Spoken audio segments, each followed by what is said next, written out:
Oh, hello there. Didn't see you come in. Don't mind me. I was just reading about the Nachopedia Sandwich and the Nacho Nomicon. What's that? You ain't never heard of the Nachopedia Sandwich? Well, why don't you sit down a spell and I'll tell you a story. It all began in old Mexico. Old Mexico. The year was 1943. South of the border was quite the happening place. Don't let all these burros and hat dances and mariachis and piñatas fool you, though. Culinary history is being made as we speak. Amidst this desert land was a small restaurant. It was at this restaurant there worked the greatest chef of the day, one Ignacio Anaya, the creator and the most delectable amuse-bouche of them all, the nacho.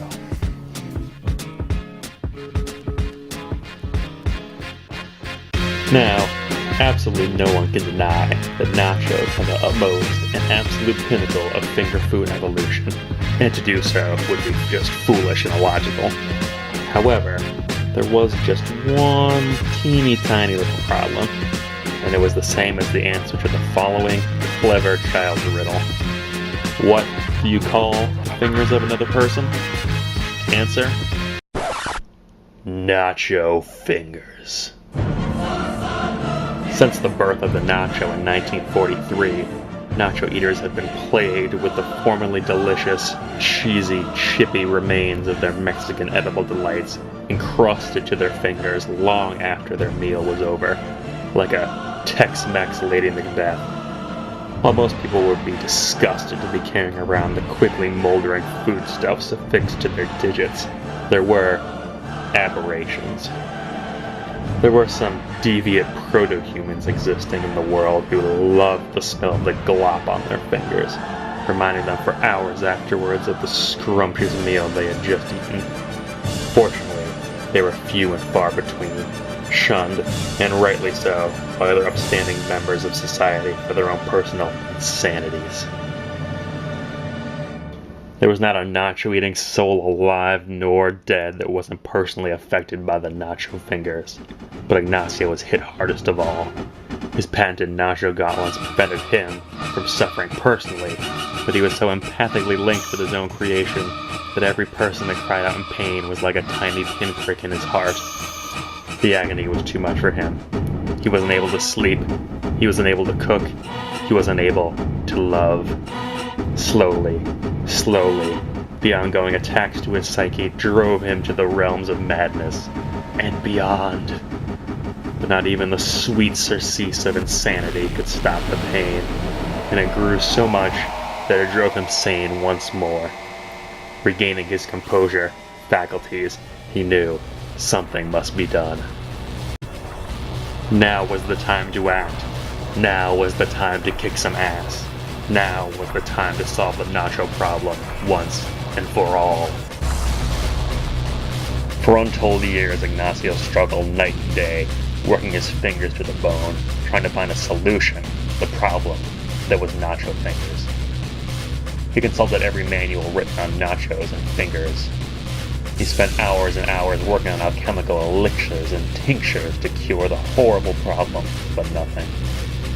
In his workshop, day after day, he slaved away, desperately trying to construct the perfect chip, but alas, all prototypes failed. The ongoing failures compounded upon failures were almost enough to cause him to end his life. But then, one day,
Excelente.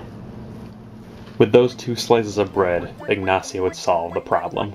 But while a sandwich of chips and bread may be perfect for a boy, Ignacio was a man and needed a man-sized witch. He consulted encyclopedias throughout the land to find the best ingredients to satiate his hunger, which after the years of trying to find a solution to the nacho finger crisis had grown enormous. But when that proved fruitless, he moved on to Wikipedia, and there he found his uncited answers.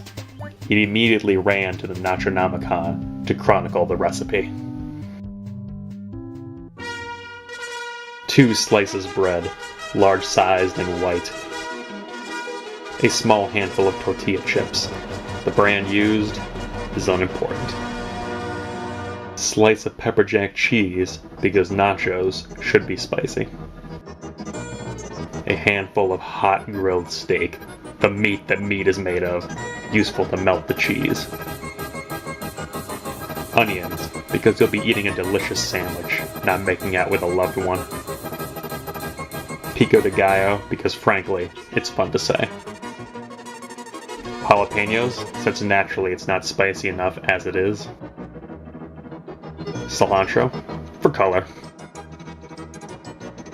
And lastly, if you feel like going green, a little guacamole. With that, the sandwich, she is complete.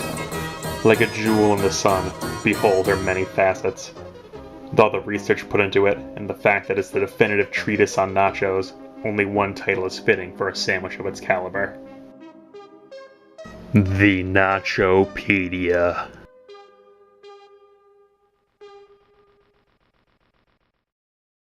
So as you can see, if there's a sandwich greater or crunchier than the Nachopedia, I can't imagine what it could be. I don't know about you, but I'm going to make me one right now.